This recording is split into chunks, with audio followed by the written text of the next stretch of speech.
बिस्मिल्लाहिर्रहमानिर्रहीम। अस्सलामुअलैकुम नाजरीन, इस चैनल को ज़रूर सब्सक्राइब कीजिएगा। पागलपन की असली वजह। डॉक्टर पागल से। तुम पागल कैसे हुए?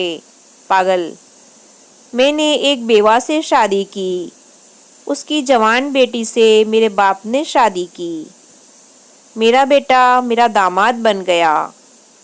मेरी वही बेटी मेरी माँ बन गई। उनके घर बेटी पैदा हुई तो वो मेरी बहन बन गई, मगर मैं उसकी नानी का शौहर था, इसलिए वो मेरी नवासी हुई।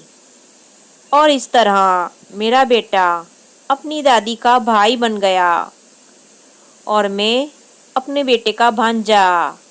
डॉक्टर, चल उठ जा, कोते दा पुत्र, मैनू दी पागल करना है।